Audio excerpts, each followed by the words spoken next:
Bienvenidos a bordo, hoy con nuevos motores en el avión, dispuestos a todo, con la tripulación de Sebastián Dumont y Javier García. Empezamos con dos anécdotas para hacerlo todo más rápido. Una tiene que ver con uno de los 5 jefes de Estado más importantes de Europa. Todos los días, al mediodía y a la noche, ese jefe de Estado, esa jefa de Estado, se toma una copita. Al mediodía y a la noche. Una bebida amarga de nuestros bisabuelos o de nuestros abuelos, tan amarga que se dejó casi de fabricar, por lo menos no se la puede encontrar en los supermercados argentinos hace bastante tiempo, porque creo que no se fabrica, y que está basada en la quina. Y esto no es una proposición como aquello que planteó una periodista que tomó algo en público. No, esto es la vuelta a un aperitivo antiguo que se llamaba Ferroquina Bisleri. ¿Y por qué lo toma este jefe de Estado? Tuvo un problema, creo que un problema auditivo, lo fue a ver el médico del Estado ese, del país, del poderoso país de Europa, y conversando le dijo, con relación al tema del virus, antes los soldados iban a la guerra y tomaban quina, o una base de quina, que les impedía contraer la malaria y les impedía contraer otro tipo de infecciones. No sería malo, aunque no está probado científicamente hoy, ni es riguroso, pero digamos, es interesante como anécdota, y este jefe de Estado empezó a tomar todos los días, al mediodía y a la noche, y como es un aperitivo, parece que le gusta. Y la quina tiene propiedades reconocidas, pero que no significan que curan algo. Quizá producen algún tipo de fenómeno. Lo cierto es que la anécdota vale por el importante, uno de los 5, y que no voy a dar el nombre ni siquiera bajo tortura, que se toma todos los días una copita al mediodía y otra copita a la noche. La otra anécdota es más casi provinciana, les diría, porque es de un ingeniero cordobés, de un empresario pyme, dedicado al mundo textil, que a pesar de todas las crisis que tiene hoy la Argentina y sobre todo ese sector, no le va mal. Y tiene, según me contaba, $3 millones para invertir en una nueva instalación, en un nuevo galpón, digamos, donde desarrolla sus actividades. Pero me planteaba y me preguntaba a mí, como si yo tuviera una respuesta. Si yo traigo esos $3 millones a la Argentina o los mantengo en el exterior, igual tengo que pagar $90.000 por año, que es lo que aproximadamente consumo yo, empresario estamos hablando, pyme pero exitoso, con mi familia durante todo el año. Pero si yo pongo esta nueva instalación, este galpón, acá nomás, cruzando Colonia, no pago nada. ¿Qué hago? Entonces yo no supe qué decirle. Estaba planteando un problema de la nación, un problema que todos los argentinos lo están viendo, y le dije, bueno, pero finalmente el titular del Banco Central, el señor Pelle, ha dicho que hay que cautivar a aquellos argentinos que tienen ahorros, sea en el colchón, sea en el exterior, para que encontrarles alguna forma de inversión en el país, tentarlos. Pero como dice este hombre, si yo los traigo o los dejo en el exterior porque los tengo declarados y no los pongo acá en Colonia, en el Uruguay, me van a cobrar $90.000 por año. Me parece que no me conviene. Me parece que ese no es el mejor trato para que yo sea un inversor en la Argentina. Y por si fuera poco, a este tema ustedes deben recordar que ahora se ha añadido se va a añadir un nuevo impuesto a aquellos que tienen una fortuna importante, por única vez, dicen, pero que me parece que no es el mecanismo que habló Pelle para encantar, subyugar, entusiasmar, invitar a los que tienen plata a que la traigan a la Argentina. Cambio de capítulo y paso a algo, digamos, que es de todos los días, que nos preocupa y nos inquieta a nosotros siempre, que es el tema del virus, del COVID, y de las últimas medidas que ha tomado el gobierno y que ha tomado la ciudad y que ha tomado la provincia, que ustedes vieron son como diferentes, por una sencilla razón. Ustedes siempre escucharon que la política se judicializa o la justicia se politiza. Esta semana, a partir de las nuevas decisiones de mañana, de las reuniones sociales a partir de 10 o 12 personas, la pandemia se ha politizado. Porque ni Rodríguez Larreta, ni Kicillof, ni Fernández han decidido algo conjunto aconsejado por su comisión de científicos. En esta vez ya no lo tuvieron en cuenta. Es cierto que tampoco se sabe si fue tan exitoso el tema de los virólogos y epidemiólogos que han aconsejado en la Argentina, sobre todo por el tiempo de la duración que ha tenido la cuarentena, pero de cualquier modo empezamos otro capítulo.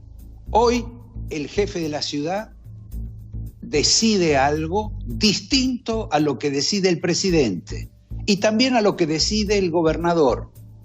Y curiosamente, y de esto vamos a hablar también después, los intendentes de la provincia de Buenos Aires deciden en oposición, pero en silencio, en contra de lo que ha sugerido, ha anunciado el propio gobernador. Hay un dato para explicar todo esto, que es el índice de circulación del virus.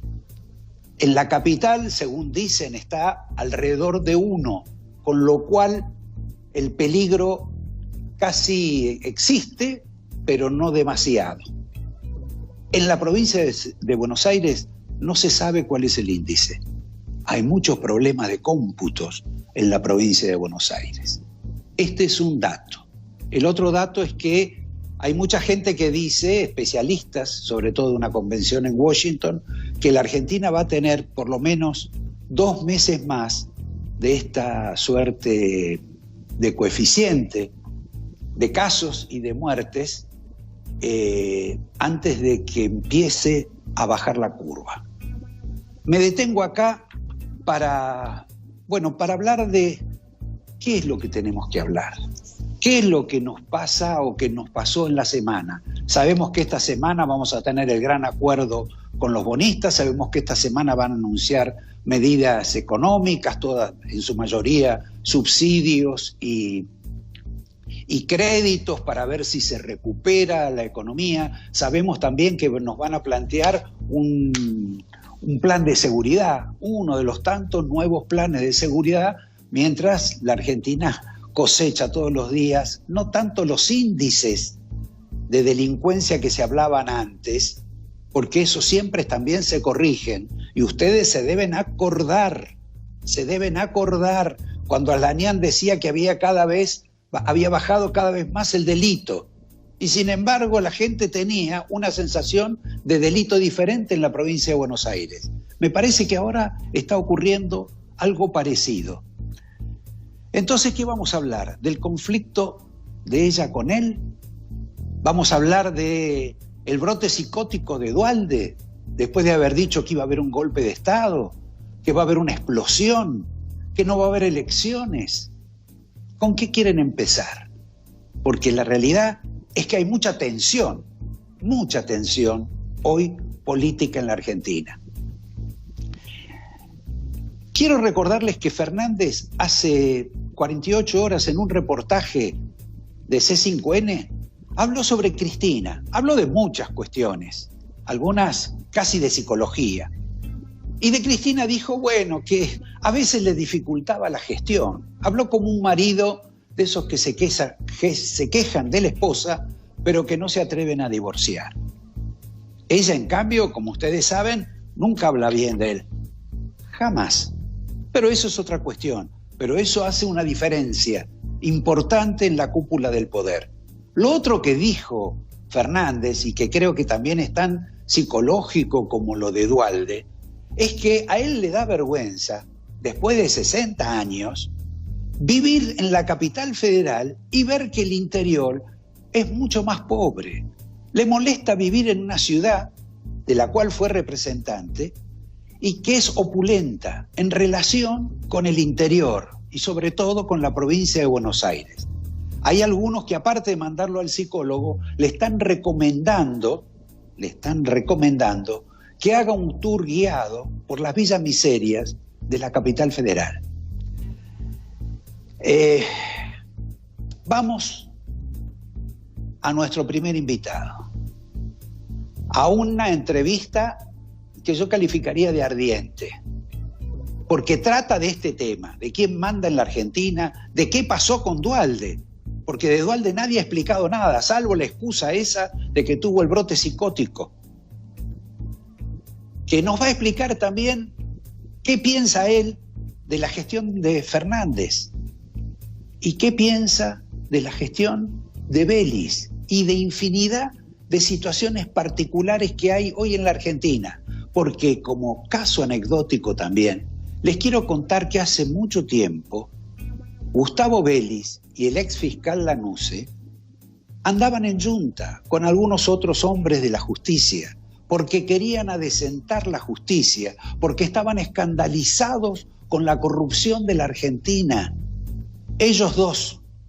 Hoy, uno es la oreja principal de Alberto Fernández y defiende de un modo u otro a la vicepresidenta Cristina de Kirchner. No quiero contarles la cantidad de causas que tiene la doctora Fernández. Y el otro, el ex fiscal Lanuse, como abogado, aceptó ser contratado por Mauricio Macri, que también tiene una multitud de causas, algunas en acecho, otras en proceso, y este es el epílogo de dos personas que en algún momento los dos parecían unos luchadores extraordinarios contra la corrupción y le marcaban con el dedo a cualquier persona que podía estar cerca de cometer actos lesivos contra la decencia. Vamos a empezar con esta primera parte del reportaje de Juan Bautista Tata Joffre. Ajustense los cinturones porque vamos a tener turbulencias. Juan, vos sos una de las personas con mayor experiencia en materia de conspiraciones. ¿Qué te pareció esta conspiración que denunció Eduardo Duhalde? Bueno, permitime, Roberto, que te agradezca. Me sacaste de mi cueva, donde estaba escondido hace más de 5 meses, pero por vos lo hago. ¿Qué me parece eso? Bueno, me parece... Hay varios análisis para eso. Primero, que Duhalde respondía a Alberto Fernández, al presidente de la Nación, estaba en combinación. ¿Y por qué? Digamos que para distraer, para llamar la atención, para convocar, porque Alberto Fernández me recuerda mucho en algunos sentidos a Kirchner. Kirchner todas las noches, o todas las tardes, a la nochecita, se rodeaba con sus íntimos y analizaban la tapa de Clarín del día siguiente. Trabaja día a día. Y creyó que con eso podía de alguna manera distraer. 2, es un mensaje desesperado de un sector del peronismo, ortodoxo, que ven con muy malos ojos lo que está haciendo el señor Alberto Fernández y su compañera vicepresidenta. Esos son los que hablan, y no voy a abundar, en las TIRI. Ellos hablan de las TIRI. No hay golpe de Estado, es las TIRI. Con las TIRI no hubo golpe de Estado. No vino el general González y se apoderó del poder. Me molesta de Duhalde que haya confiado en un personaje oscuro, casi mediocre del ejército, para escuchar ese análisis fantasmagórico. Se habla de General Bruguera, Tanguito Bruguera. ¿Mm? Tanguito. Tanguito, ¿te acordás de Tanguito? Porque grababa tangos. Hugo Bruguera, pero le dicen Tanguito.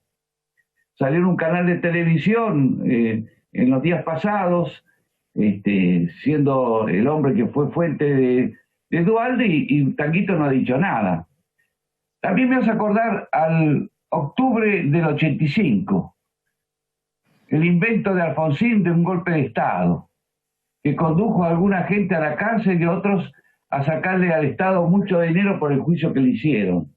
Me molesta de Duhalde que haya dicho que tuvo una especie de estado psicótico que lo llevó a decir esas cosas.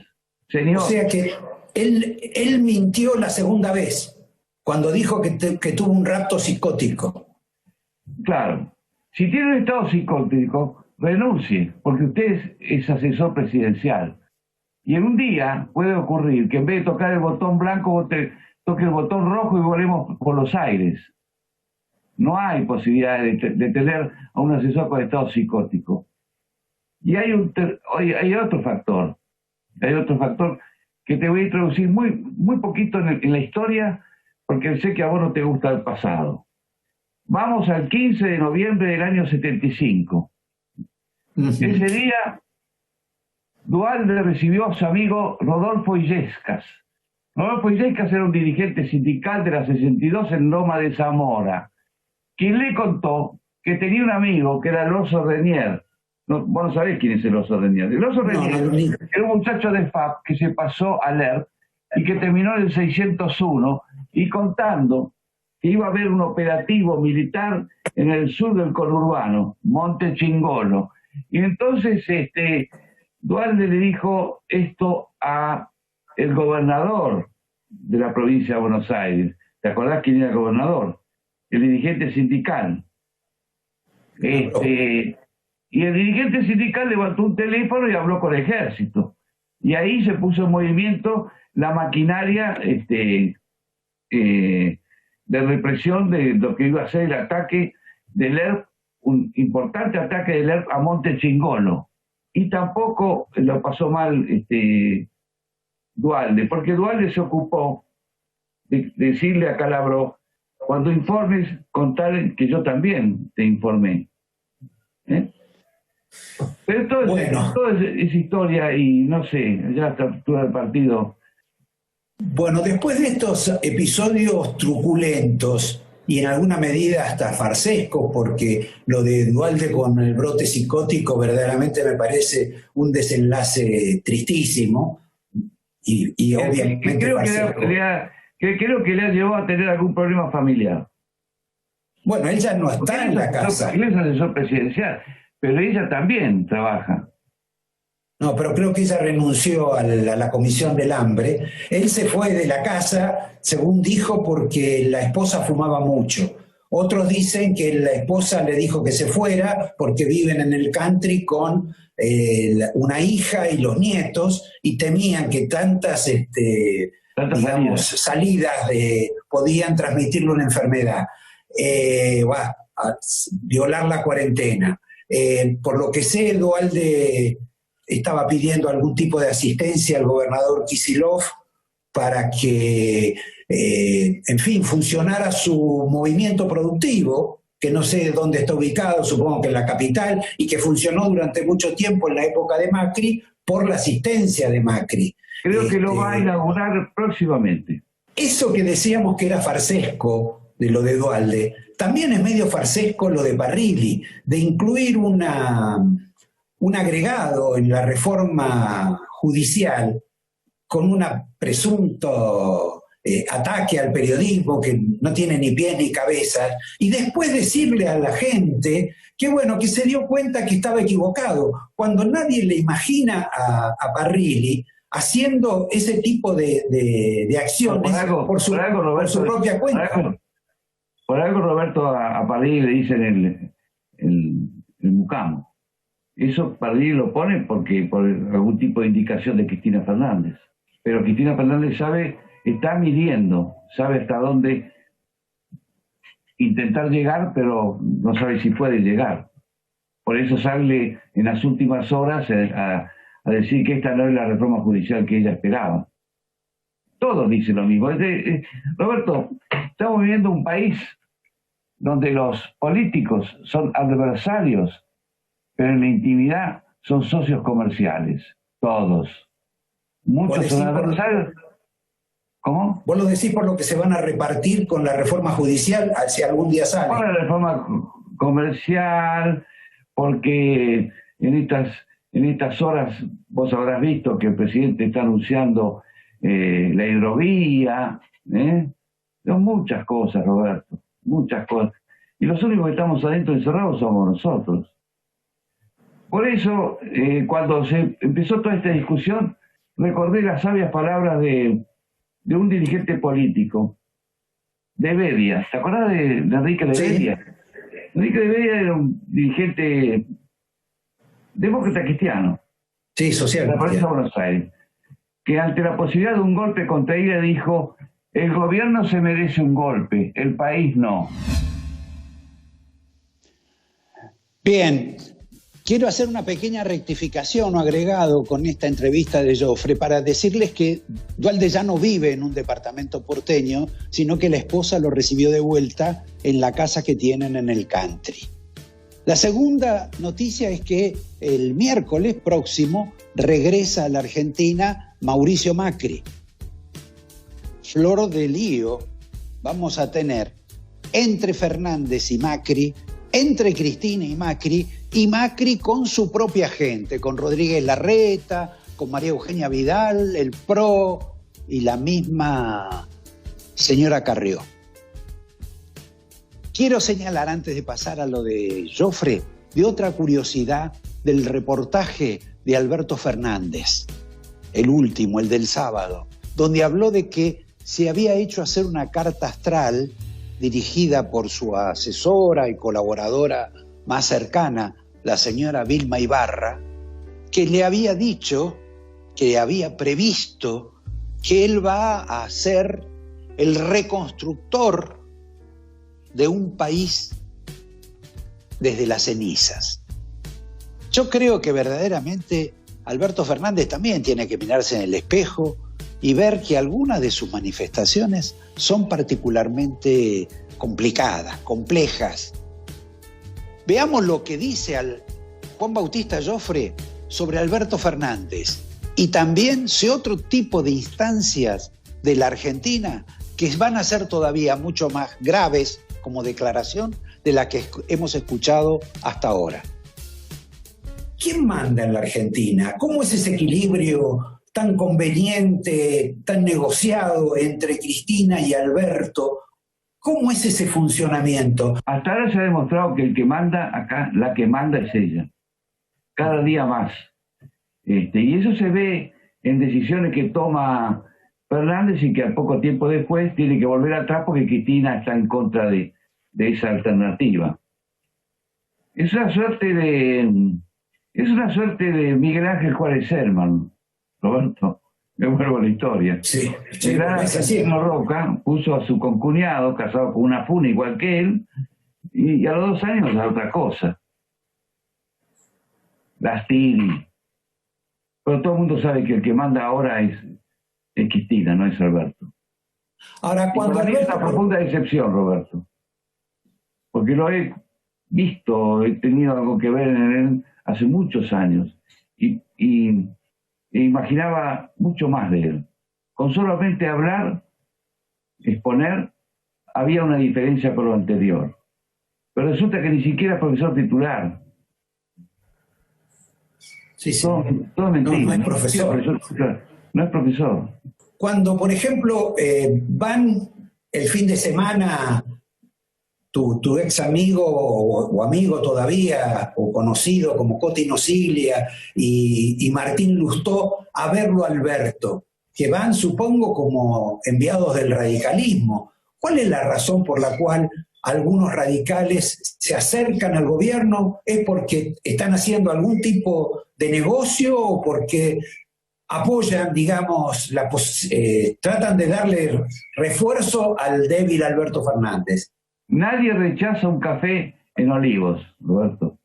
Sí. Y el Coti Nocilia, que es un bicho muy vivo, si te invitan a tomar un café, y Lustó también, pues van a ir.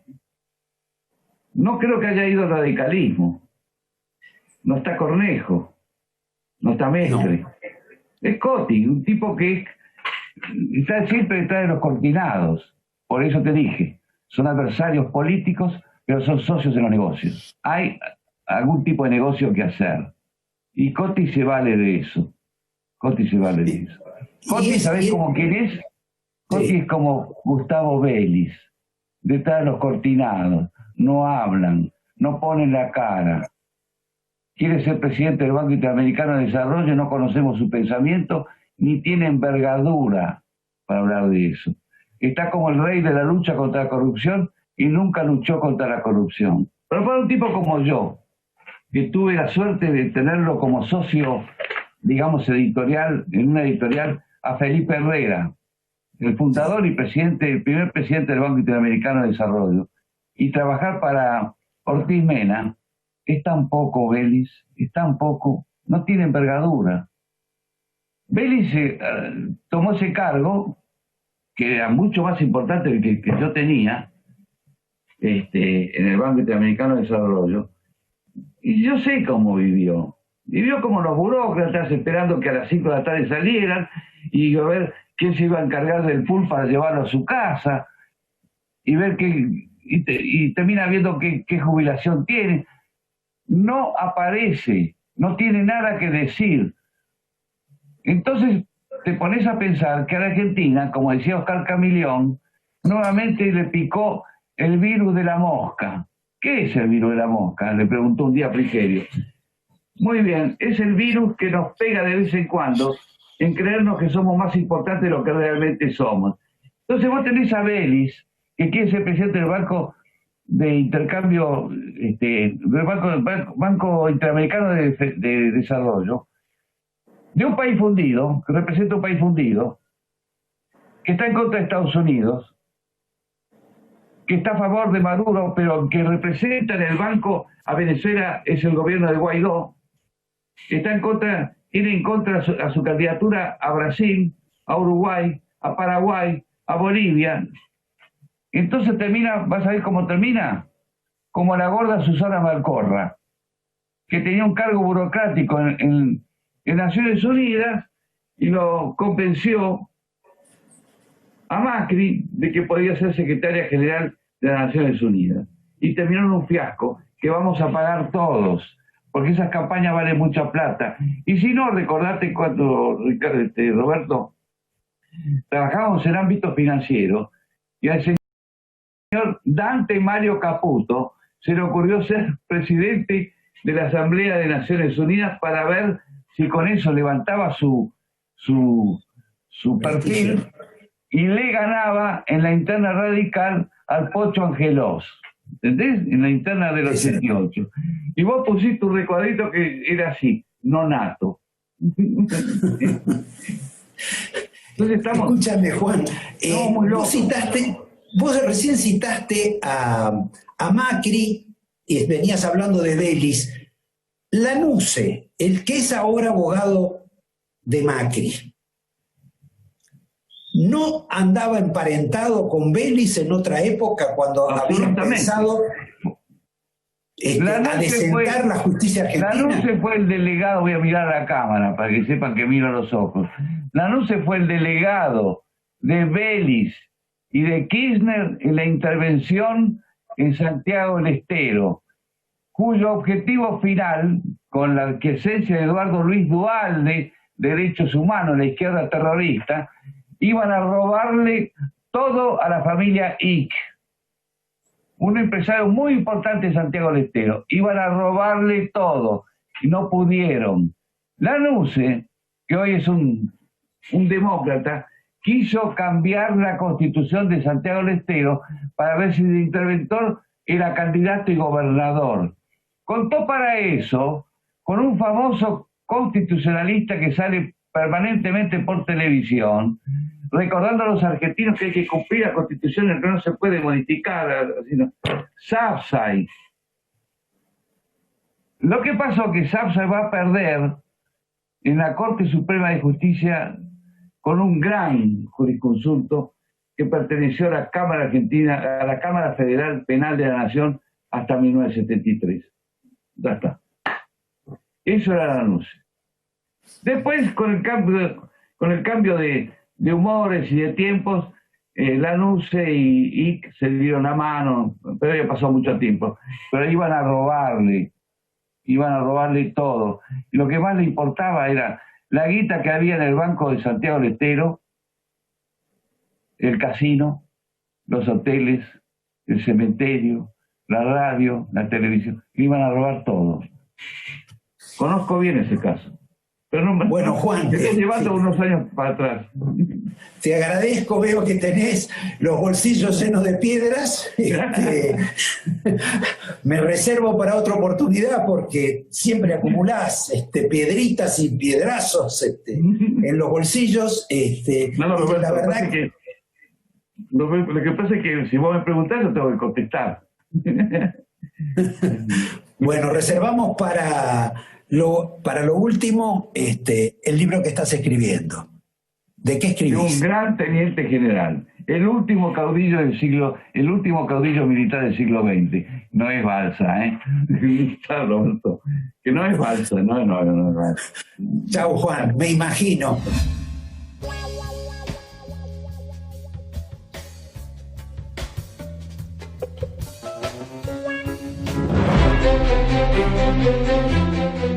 Muchas veces en los momentos más difíciles encontramos los mejores negocios. Probablemente ahora sea el momento para que busques nuevos horizontes. Nosotros, con todo nuestro equipo de New Capital Realty, estamos para llevarte de la mano y ofrecerte la mejor inversión que puedas hacer. Miami y el sur de la Florida te esperan. Recuerda que Estados Unidos es un país estable, tiene una moneda fuerte y tu inversión nunca se va a desvalorizar. Tenemos las 3 B, bueno, bonito y barato, y nos acoplamos a tu presupuesto. Te podemos ofrecer también la visa de inversionista. Así que no esperes más, haz tu sueño realidad antes de fin de año. Llámanos ya, hablamos tu idioma, te esperamos. Vino bien este aviso para oxigenar, para respirar de otra manera después de la tensión que nos provocó Jofre. Vamos a ir a una primicia nuestra y después le voy a pedir a Sebastián que me acompañe también. Pero antes de, de confirmar la primicia, que se confirmó esta semana, que la había lanzado Javier, quiero recordarles que ya está en marcha un proyecto que le va a caer más o menos mal a alguno de los representantes del gobierno argentino en las empresas privadas designadas justamente por el gobierno argentino. En algunos casos, en los directorios hay un delegado, en otros hay 2, en otros hay 3, en las grandes compañías.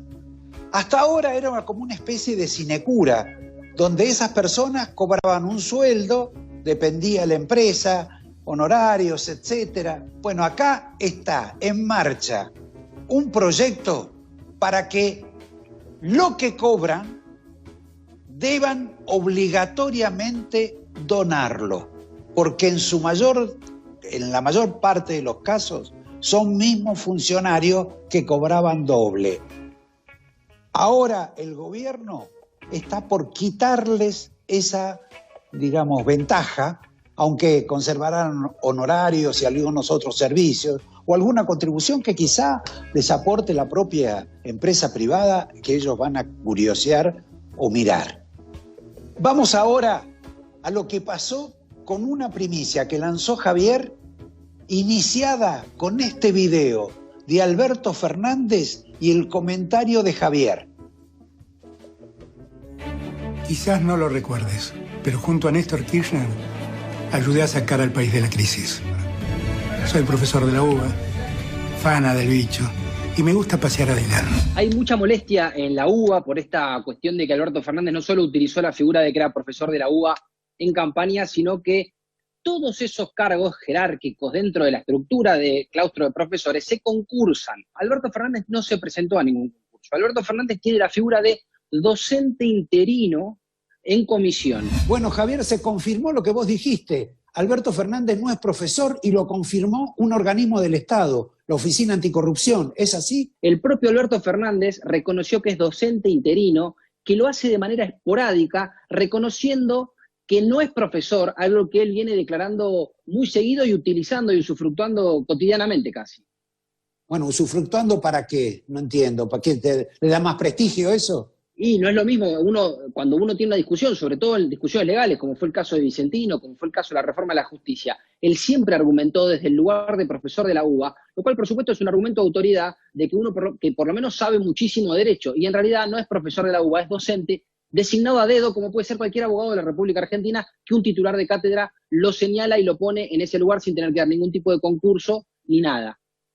Ahora, aparte de esto inducido o provocado por la Oficina Anticorrupción, ahí se generó un particular revuelo, digamos, por un organismo, pero que siempre se lo imaginaba muy cercano a Cristina, y da la impresión de que es un sablazo contra Alberto Fernández. Bueno, es una curiosidad lo que ocurrió, porque la Oficina Anticorrupción venía siendo señalada, su titular Félix Cruz, uno de los fundadores de Justicia Legítima, venía de cierta parcialidad o lazos amigables con Cristina Fernández de Kirchner cuando la Oficina Anticorrupción dejó de ser querellante en las causas que la tienen acusada a Cristina Fernández de Kirchner, como los Sauces y Otesur. Sin embargo, con Alberto Fernández, el presidente, pareciera no ser tan amigable y le hizo 3 señalamientos, uno el de la docencia y de ser profesor, instándolo a que renunciara, otro sobre su rol como titular de una sociedad anónima, Callao 1960, y un tercer señalamiento sobre que declare sus antiguos clientes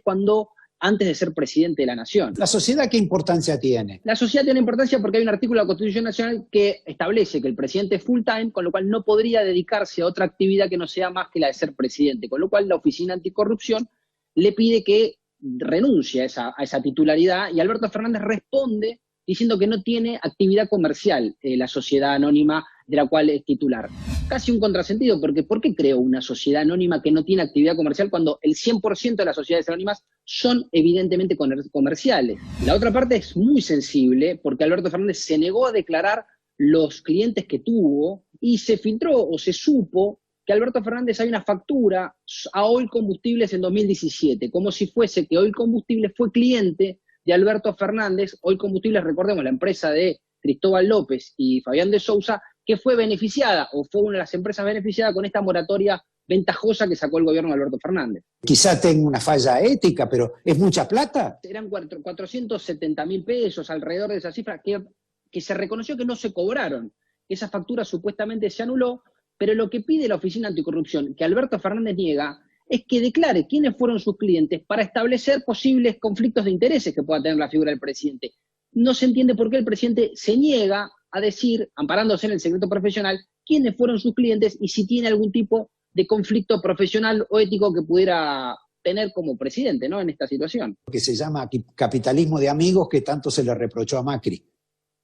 Es un tema muy delicado, y sobre todo lo delicado es el trasfondo político, es por qué la Oficina Anticorrupción, tan amigable con Cristina Fernández de Kirchner, tiene esta actitud que pareciera incluso molestar en el tono de la respuesta de Alberto Fernández al propio presidente, ¿no?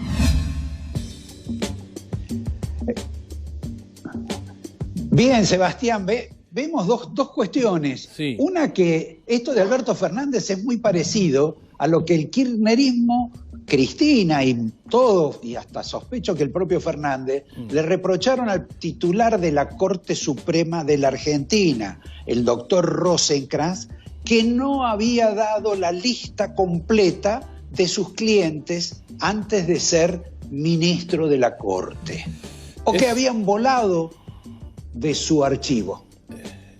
Es todo un tema, te Roberto, quiero contar, si vos lo enlazás... Te quiero contar, Sebastián, sí, que vamos a tener una entrevista con un profesor del ministro Guzmán.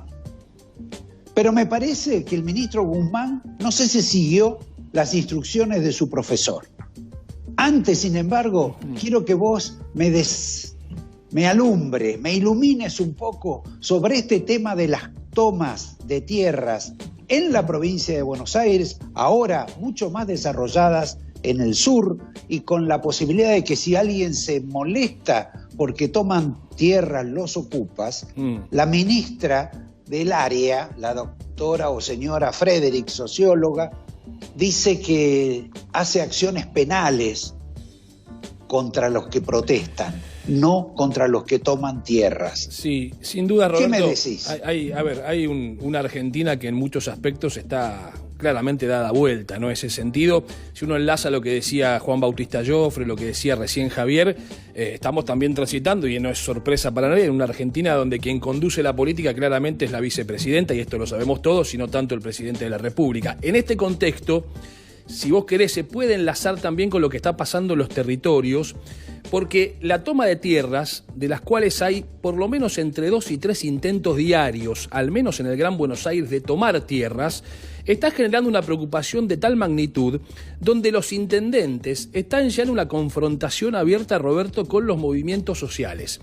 Y esto, si vos analizás rápidamente un recorrido de la historia, comienza, si se quiere, en el 2003, cuando se empoderó a los movimientos sociales y si efectivamente se les dio allí un poder para confrontar con los intendentes, que hoy lo siguen manteniendo y que de algún modo también lo ejercen a la hora de ir a los territorios. Fíjate vos, Roberto, la tapa de La Nación del día de hoy, donde se refleja esto que recién contábamos del sur de nuestro país, donde está quizá visualizada la toma más violenta, porque se da esta particularidad de que aquellos que reclaman por el final de las tomas y el resguardo de la propiedad privada son denunciados nada más ni nada menos que por la ministra nacional, que parece defender a los que cometen la ilegalidad de la toma de tierras.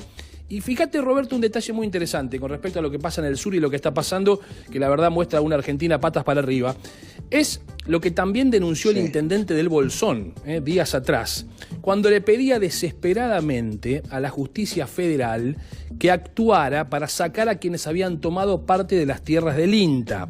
Y el problema era que la justicia federal no tenía respuesta para eso, y los gendarmes en off, ¿qué es lo que decían? Miren, la verdad que nosotros no vamos a meternos en esta historia porque después nos acusan de un nuevo Maldonado si es que pasa algo. Bueno, todo esto se está configurando en el sur de una forma y en territorio bonaerense de otra, donde la policía de la provincia de Buenos Aires quizá actúa con otra vehemencia, intentando frenar en conjunto con los intendentes lo que motorizan muchos movimientos sociales. Te voy a dar la última para cerrar este tema.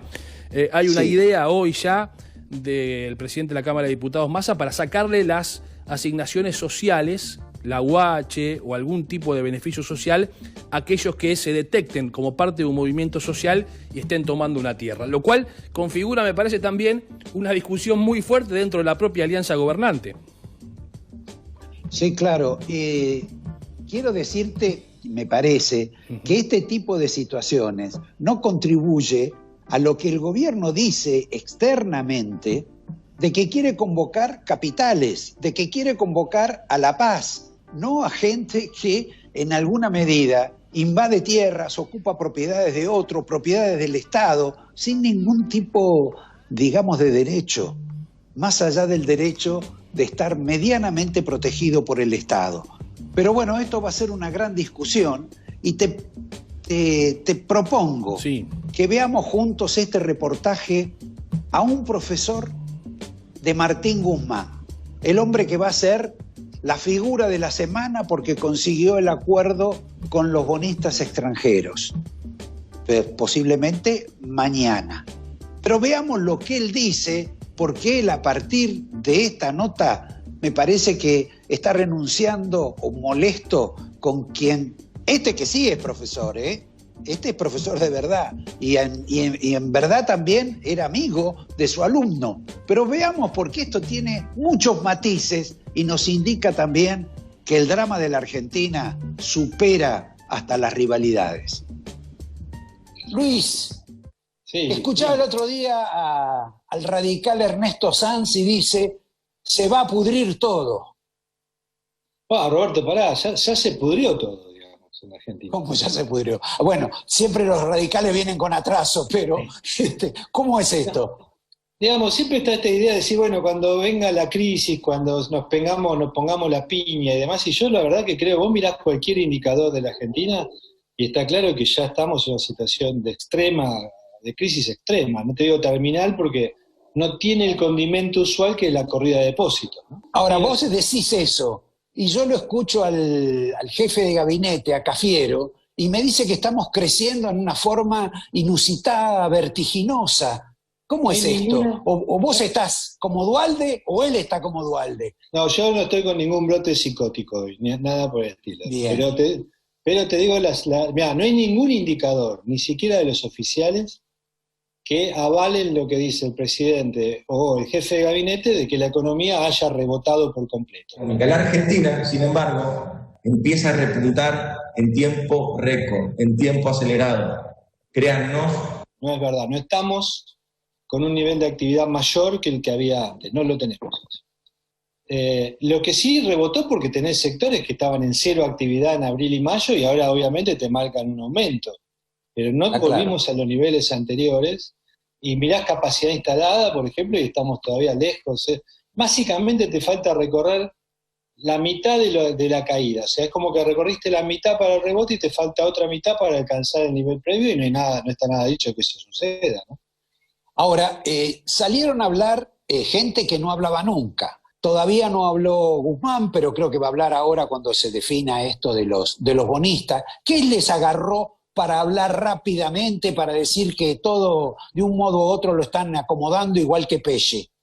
Mira, a mí me parece que está esta idea, se instaló hace una semana, 10 días atrás, seguramente lo recordarás, que el gobierno tenía un problema de comunicación. Ahora, yo me acuerdo, digamos, de la época del gobierno de la Rúa, vos sabés que yo formé parte de alguna manera de ese gobierno, sí. Y cuando se le decía a los responsables de la comunicación, decían, che, tenemos un problema de comunicación, yo decía, mirá, no es un problema de comunicación, no hay nada que comunicar. Y me parece que este gobierno, digamos, que intenta hacer un montón de cosas, cree que tiene un problema de comunicación porque no logra cambiar las expectativas de la gente. Y el problema es que lo que poco que hace y lo poco que puede comunicar, lejos de cambiar las expectativas, las empeora, no las mejora. Vos tenés un poco de culpa de todo esto. ¿Por qué? A ver. Porque vos le enseñaste a Guzmán. Bueno, pero pudo haber aprendido mal, Roberto. Digamos, no es que... Como no me digas que le enseñaste y él agarró para otro lado. Después no lo seguiste viendo, no sos amigo. No, digamos, fue un muy buen alumno. Fue un muy buen alumno. Y creo que cualquier profesor de la Universidad de La Plata, Ricardo López Murphy, muchos de los que fueron sus profesores, creo que te dirían lo mismo. Fue un buen alumno. Ahora, el punto es que después siempre fue el más heterodoxo de todo, por lo menos de mis alumnos, siempre fue el que pensaba un poco más del otro lado, no tanto del lado de la ortodoxia del Departamento de Economía. Para que la gente entienda, más keynesiano, más Kicillof. Más con la idea de que el Estado puede intervenir, tocar botones y obtener ciertos resultados a partir de todos los botones que toca, ¿no? Y después se juntó mucho con Heyman, que obviamente es tiene una idea más heterodoxa de la economía, y después con Stiglitz y el posgrado que hizo, supongo que se convenció de que el Estado tiene un rol importante en la economía, ¿no? Y escúchame, ¿vos discutiste después con él? ¿Te veías? Hablamos algunos días antes, bastante antes de que lo convocaran como ministro, y desde que es ministro nunca más habló conmigo. La última vez que hablamos vos y yo hablábamos sobre el programa económico, los instrumentos. Me parece que ahora el problema ya no es tanto un problema, va quedando claro de que no es un problema de que no hay plan o de que tal o cual instrumento está mal. El problema es el rumbo. Entonces, el problema de rumbo, ¿qué quiere decir? Es que el gobierno cree que Argentina necesita más Estado y del sector privado le pide por favor menos Estado. Cree que el más Estado pueden ser más impuestos, más regulaciones, más prohibiciones, más controles. Y el sector privado dice, yo tengo que ser rentable. Me parece que la clave de la Argentina es que tenés un sector privado que dejó de ser rentable. Y si el sector privado no es rentable, no va a invertir, no va a generar empleo, no va a crecer. Y entonces ahora vos le ponés impuestos, más impuestos todavía. Yo estaba sacando los números de este proyecto supuestamente de aporte solidario por única vez y demás del impuesto a la riqueza, ¿no? Los grandes patrimonios. Sí. Bueno, mirá, decir, bueno, el alícuota del 2% hasta el 3,5% llega dependiendo el rango de tu patrimonio. Ahora uno dice, bueno, 2% sobre el stock, pero cuando uno me dice en términos de flujo, y a un tipo le dice, tenés que pagarme 4 o 5 millones de pesos de impuestos por única vez, ¿Cuánto tenés que ganar para que eso no resulte confiscatorio sobre tu nivel de ingresos? Pensé que 4 millones en el año tenés que tener ingresos de al menos 400.000, 350.000, 400.000 pesos por mes neto después de pagar el impuesto de ganancia para poder pagar ese impuesto en el año, digamos, ¿no? Es demencial la alícuota, cómo confisca sobre tu nivel de ingresos flujos, no sobre tu stock de riqueza, sobre tu flujo. Sí, entiendo. ¿Qué quiere? ¿Que los argentinos traigan la plata, lo saquen de los colchones para que el gobierno se los confisque? Bueno, pero no solo tenés ese problema de cuánto pagás de impuestos si sacás los dólares del colchón o los traes de afuera, sino que tenés otro problema más grande, es que el que pone los dólares no sabe si los va a poder volver a comprar. Porque cuando vos tenés este cepo como funciona hoy, el gran problema es que tenés que convencer. Yo digo, bueno, el gobierno dice, reabran las fábricas, reabran los negocios, inviertan en capital. Digamos, eso se llama capital de trabajo. De algún lado sale, ¿no? O te endeudás, vas al banco y le pedís plata, o la ponés vos la que tenés guardada. Si la tenés guardada en dólares, es casi imposible que un argentino en su sano juicio se desprenda de dólares para hacer alguna mínima inversión de riesgo cuando sabe que esos dólares los tiene ahí y cuando los quiere reponer no sabe a qué precio va a pagar y no sabe siquiera si lo va a poder comprar.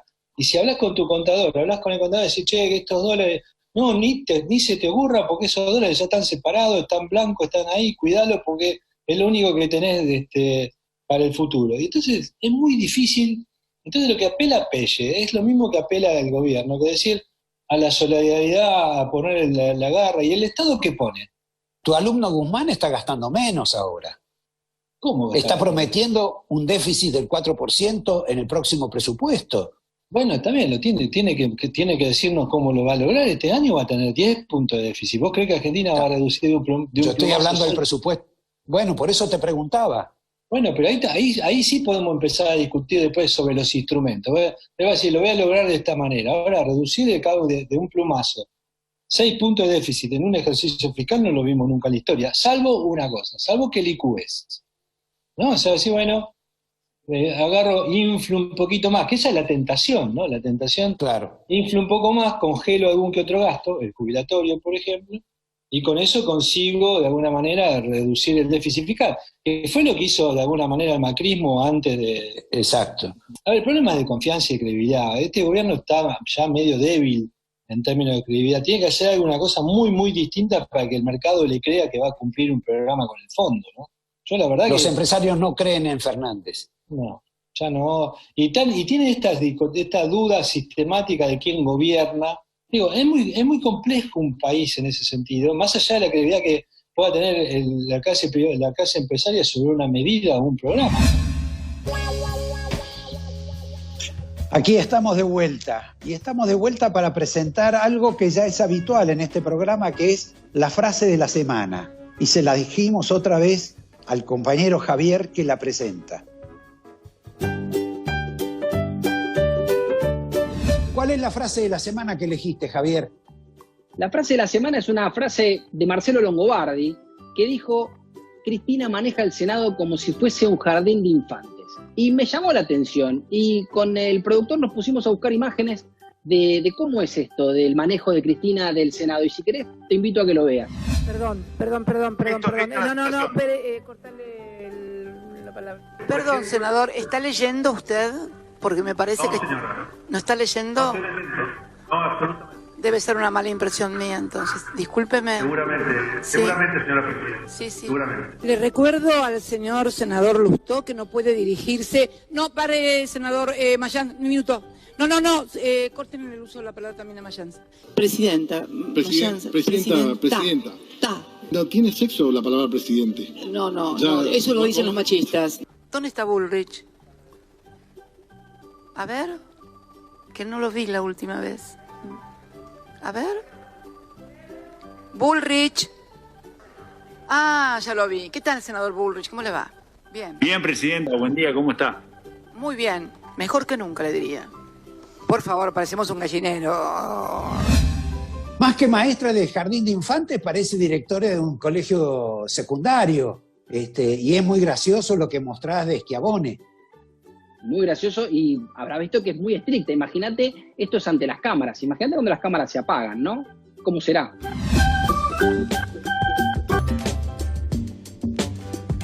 Me quedan por lo menos 2 temas importantísimos, pero antes, por esta velocidad que hemos incorporado al programa, porque hoy tenemos otros motores, quiero darles el capítulo del laboratorio Wala sobre el efecto que ha producido el virus en la familia, sobre lo que no vemos y también sobre el sexo, sobre lo que no sentimos.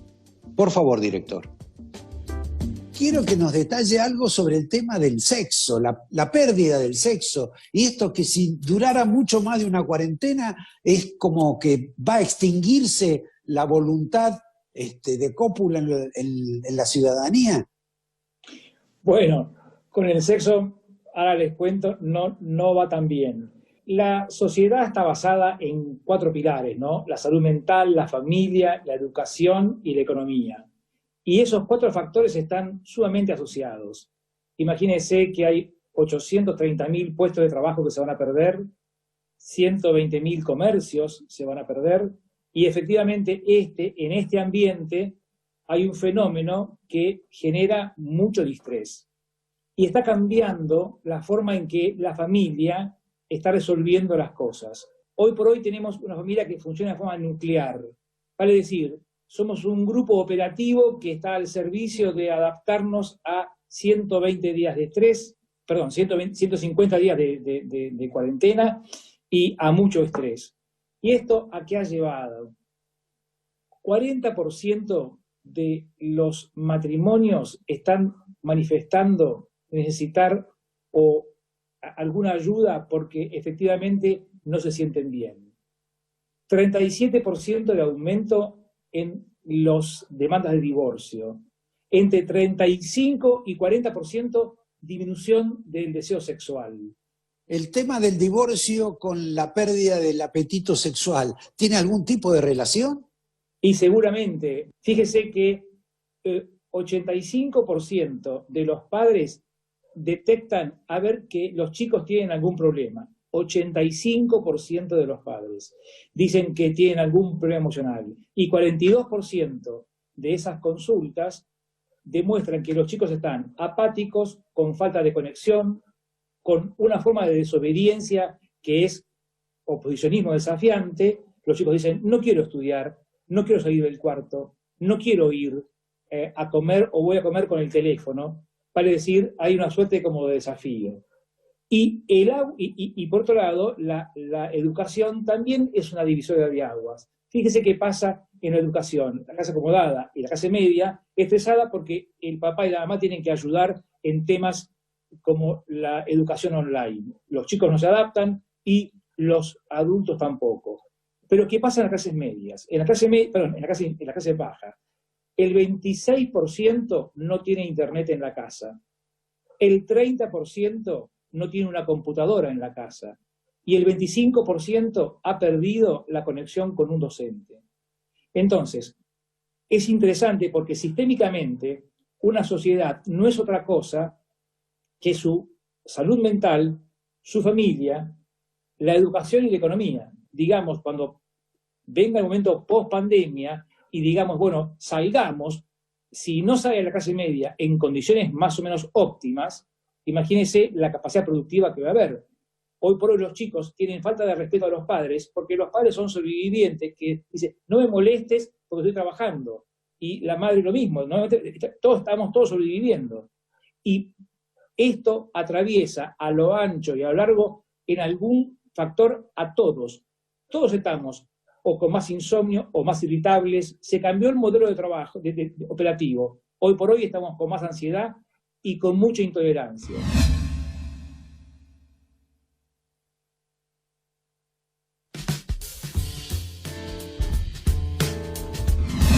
En tiempos de vacilación y ansiedad, la tendencia natural sería esperar.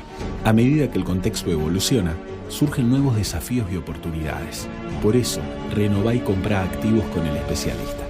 Conectate con Adrián Mercado Subastas Online. ¿Qué cachamay elegiste para terminar el día? Cachamay, un saludable momento. Cachamay. Estar separados también es estar juntos. El campus virtual de UTEDIC moderniza la capacitación y federaliza las oportunidades educativas.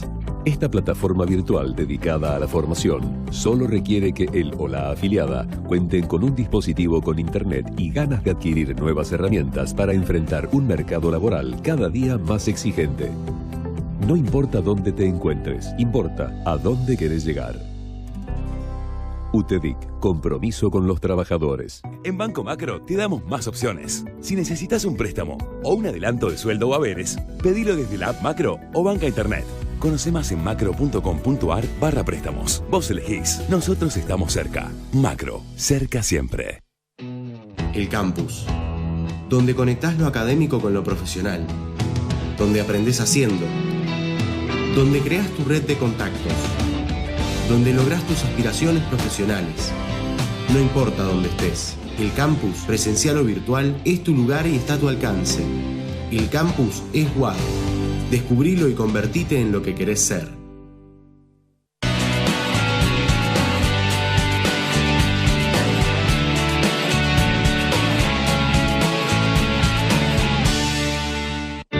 En Argentina hay salas de terapia intensiva que necesitamos reservar para casos complejos y urgentes. Nuestros médicos y enfermeras trabajan 24 horas pensando en vos, en tus hijos y en tus padres. Cuidemos a nuestras médicas, enfermeros, nuestros mayores y nuestros hospitales, quedándonos en casa. Es un mensaje de Pervinox, el antiséptico más utilizado en todos los hospitales de nuestro país. Llega el Comfort Sale a Divaldito. Aprovecha hasta un 40% off y 18 cuotas sin interés en nuestra exclusiva colección de sillones de relax a precios verdaderamente increíbles. Nunca existió un sale que te dé tanto confort. Compra online en divaldito.com.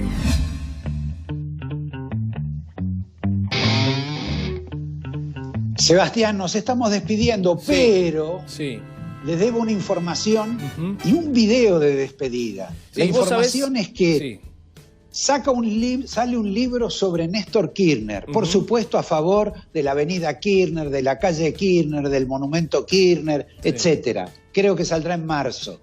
Sale también un libro sobre Carlos Menem, que lo prepararon entre Eduardo Menem y Carlos Corach, donde escriben todos los ministros y un montón de gente, también aludiendo y favorablemente al mundo que gobernó la Argentina en aquellas épocas que para algunos fueron de delicia y para otros de dolor. Pero hay un detalle. Sí. Menem va a tener su propia serie histórica por televisión. Un poco escandalosa, me parece, porque se casó, se divorció, tuvo desgracia como la pérdida del hijo. Hay un escándalo. Pero también hay una serie, un proyecto para contar lo de Néstor. Me parece que también eso tiene algún escándalo mientras no esté Fernández en el gobierno y la doctora. Bueno, hablando de eso, nos vamos a despedir, Sebastián, con un video que rescató un periodista Pizzi por las redes, que es del día que se inauguró un monumento a Paturuzú en el sur, y donde Cristina, hace muchos años, opinaba lo siguiente sobre los jueces. Y esto permite entender cuál es el criterio y el trasfondo de la reforma judicial que ella todavía no comparte del todo. Y déjame Roberto, decirte algo, porque en relación a esto de Cristina que vos planteás y que me quedé pensando en lo que hablamos y hablaste en realidad con el Tata Joffre, la verdad que hoy en la Argentina hay alguien realmente que no crea que es efectivamente Cristina la que conduce y la que toma todas las decisiones, y que Alberto Fernández efectivamente es hoy un empleado calificado, no sé hasta cuándo, digamos, será empleado calificado, pero efectivamente no ha quedado esa sensación mucho más clara después del programa del día de hoy, al menos en el testimonio de Joffre. También el propio Seco puso dudas de quién conduce la Argentina. Bueno, se lo dejamos para que la gente lo resuelva. Yo creo que no hay dudas, ¿no? Confiemos en la inteligencia y el raciocinio de la gente que nos ve. Gracias, Sebastián. Chau, hasta y vamos con el video. Pero piénselo bien, porque además, si sos juez, no pagás impuestos a las ganancias, no haces declaraciones juradas, nadie te conoce, viajás cuando querés y a donde querés sin poder explicar nada de cómo viajás y cómo tenés y dónde vivís. Las ventajas son innumerables, así que a todos los que estén pensando ser legisladores, senadores, gobernadores o intendentes, les recomiendo que replanteen sus ambiciones por algo más cómodo y seguro, por favor, y donde además nadie te critica porque nadie te conoce. Lo único que tenés que hacer es encontrar algún gil que sea presidente para que junte la guita que te pague los sueldos, para que te hagan los edificios, para que mantenga al pueblo y para que no pase lo que pasó en el 2001. Eso es lo que hay que hacer.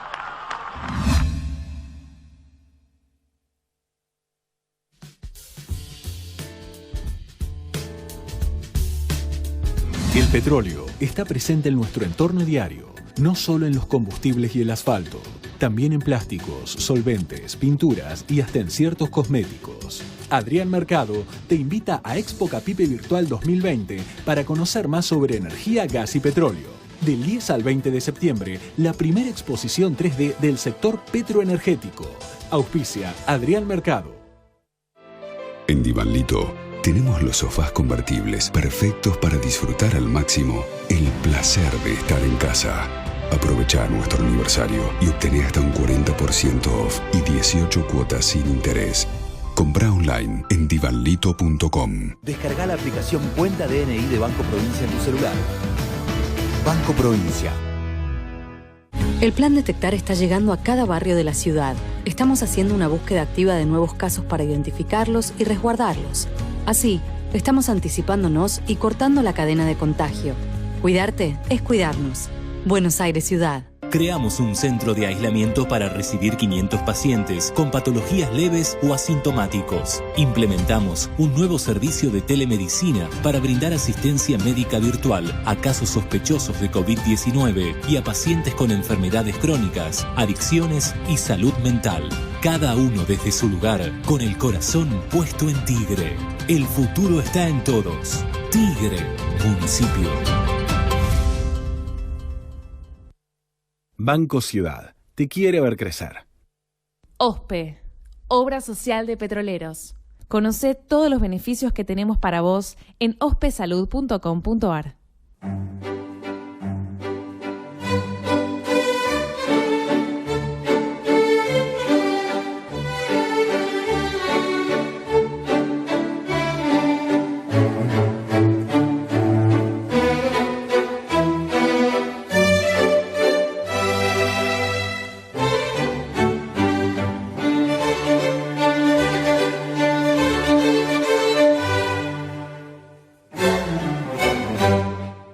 Grupo Petersen, desde 1920, construyendo el país.